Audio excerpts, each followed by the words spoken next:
Hello guys, तो चलिए आज की क्लास में सीखते हैं आपको यूक्लिड डिवीजन लेम्मा और यूक्लिड डिवीजन एल्गोरिथम। ठीक है, यूक्लिड डिवीजन लेम्मा और यूक्लिड डिवीजन जो एल्गोरिथम है, इससे आपको दो संख्याओं का एचसीएफ निकाला जाता है, हाईएस्ट कॉमन फैक्टर यानी कि मॉसो निकाला जाता है। तो सीखेंगे हम कि यूक्लिड डिवीजन लेम्मा का कंसेप्ट क्या है, इसको कैसे हम वेरीफाई करेंगे, यानी कि कैसे इसको हम समझेंगे और इस पर कैसे न्यूमेरिकल्स बनाए जा सकते हैं, कैसे इस पर क्वेश्चन को सॉल्यूशन किया जा सकता है। ठीक है, तो ध्यान देंगे, आप बचपन से ही पढ़ते आ रहे हैं। क्या पढ़ते आ रहे हैं? बचपन से पढ़ते आ रहे हैं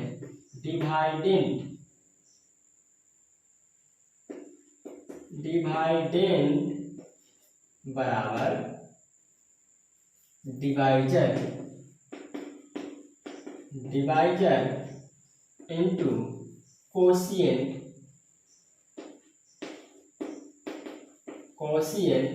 प्लस रिमाइंडर।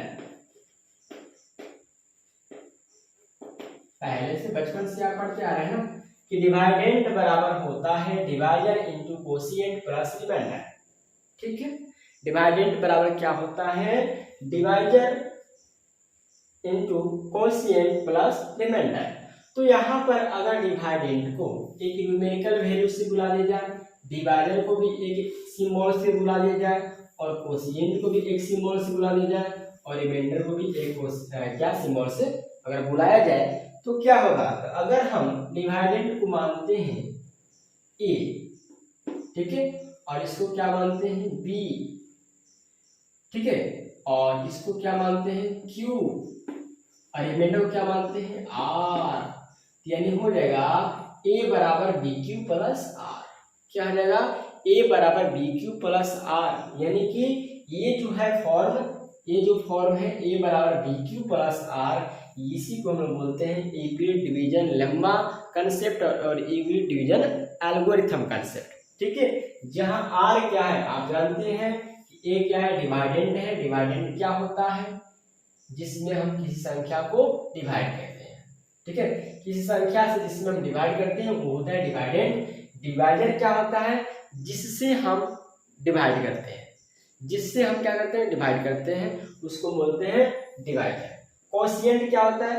डिवाइड देने के बाद जो भागफल प्राप्त होता है, मतलब कि जो आता है उसको, और जो रिमेन्स बच जाता है, जो शेष बचता है, उसको रिमाइंडर कहते हैं। ठीक है, तो यहाँ पर इसके मतलब क्या है कि ए बराबर बी क्यू प्लस आर जो है, इसी को हम बोलते हैं यूक्लिड डिवीजन लेम्मा। ठीक है, और ध्यान देंगे ये जो रिमाइंडर है, ये रिमाइंडर की जो वैल्यू है, ठीक है, ये रिमाइंडर की जो वैल्यू है या तो 0 से बड़ा होगा, सॉरी 0 से बड़ा या बराबर हो सकता है और b से छोटा होता है। ठीक है, जो रिमाइंडर है, जो r की जो वैल्यू है, r हो सकता है 0 भी हो सकता है, r हो सकता है 0 से बड़ा भी हो सकता है और b से छोटा हमेशा होता है। मतलब जिस चीज से आप डिवाइड करेंगे उससे हमेशा क्या होता है? छोटा होता है। तो इसी फॉर्म को हम बोलते हैं ए बराबर d q plus r. Form को क्या बोलते हैं? यूक्लिड डिवीजन लेम्मा और यूक्लिड डिवीजन एल्गोरिथम। इसी के कंसेप्ट से हम लोग क्या निकालते हैं? दो संख्याओं का एचसीएफ निकालते हैं।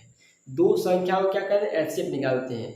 आपसे क्वेश्चन पूछा जाएगा कि आप दो संख्याओं का एचसीएफ निकालें using by the division Euclid division lemma.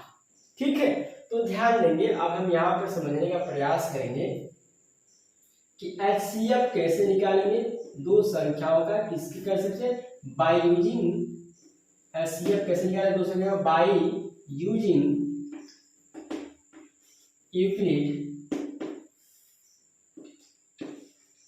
Euclid's division lemma. ठीक है, इस कंसेप्ट का यूज करके हम दो संख्याओं का एचसीएफ कैसे निकालेंगे। तो ध्यान दीजिए, मान लीजिए आपके पास संख्या है, दो संख्या है, एक संख्या है 24 और दूसरी संख्या है आपको 36। इन दो संख्याओं का एचसीएफ निकालना है यूक्लिड डिवीजन लेम्मा मेथड से। तो ध्यान देंगे, इसको बनाने के पहले आप साइड में कुछ काम करना पड़ेगा, यानी कि 24 से आपको डिवाइड देना है किसमें? 36 से।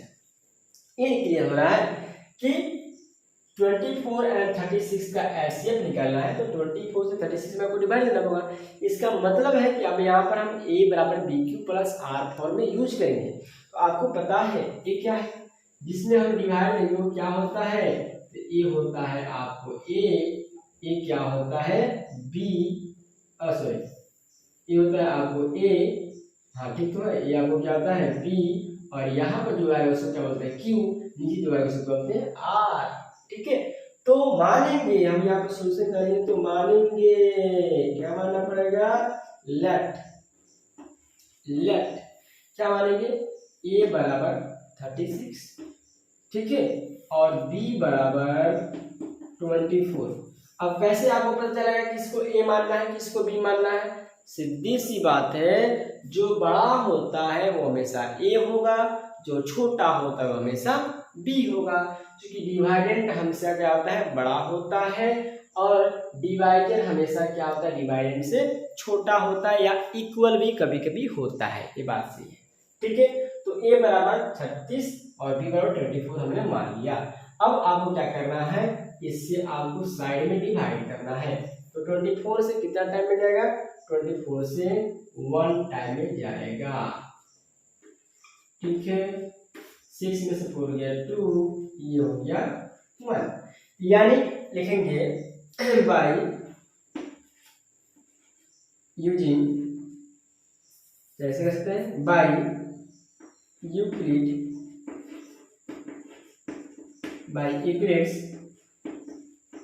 Division lemma. Euclid division lemma क्या कहता है, तो कहता है ए बराबर बी क्यू प्लस आर, ये नहीं कहता है। तो ए की जगह पर क्या है, ए की जगह पर आपको 36 है, तो ए की जगह पर लिख दिए 36।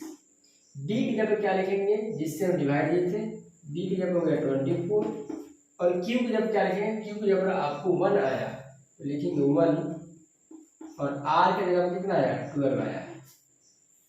पहला स्टेप हो गया कि ए बराबर बी क्यू प्लस आर, तो 36 बराबर हो गया 24 इंटू 1, ठीक है, 24 इंटू 1 प्लस 12 हो गया है। क्लियर बात है। अब देखिए, अब यहाँ पर अभी ये कब तक इसको सोल्व करना है, जब तक रिमाइंडर 0 ना आ जाए। जब तक रिमाइंडर 0 नहीं आएगा तब तक आपको कंसेप्ट करते रहना है। तो 24 से 12 से फिर डिवाइडिंग 24 में 12 2 या 24 कट गया। ठीक है, तो अब अगली बार में आपको ए 24 बनेगा, बी आपको 24 बनेगा। फिर लिखेंगे 24 बराबर किससे डिवाइड किए हैं, 12 से, तो 12 इंटू 2 प्लस 0। ठीक है, तो 0 किस पर आ गया, लिखेंगे हियर r बराबर 0 एट b बराबर 12। ठीक है, ये रिमाइंडर क्या हो गया, 0 हो गया। रिमाइंडर क्या हो गया, 0 हो गया। कब, जब b की वैल्यू 12 है। तो जिस b की वैल्यू पे अगर ये रिमाइंडर 0 आता है उसका एचसीएफ वही हो जाता है। एचसीएफ 24 एंड 36 से कितना आ गया 12 आंसर। ठीक है, तो ये क्वेश्चन किसी तरह भी हो सकता है, छोटा भी हो सकता है, बड़ा भी हो सकता है। आपको डिवीजन लेम्मा का यूज करना है, लोगरिथम का यूज करना है, एचसीएफ निकालना है। तो यहाँ पर आप बढ़ते जाएंगे, ए बी सी आप बनाते जाएंगे, जब तक रिमाइंडर नहीं आएगा, जब तक r 0 नहीं होगा तब तक आपको बनाते रहना है। ठीक है, तो इस कंसेप्ट से आपको हो गया divider into quotient plus remainder. तो इसी तरह और भी कंसेप्ट लेके आएंगे अगले क्लास में। इससे अगला क्लास में हम बात करेंगे। तो वीडियो अच्छा हो तो लाइक कीजिएगा, और चैनल पर नया है चैनल को सब्सक्राइब कर बेल आइकन जरूर प्रेस करें। और अगर आपको कोई फ्रेंड्स दोस्त है तो इनके पास वीडियो का लिंक जरूर से करें। Best of luck, good bye.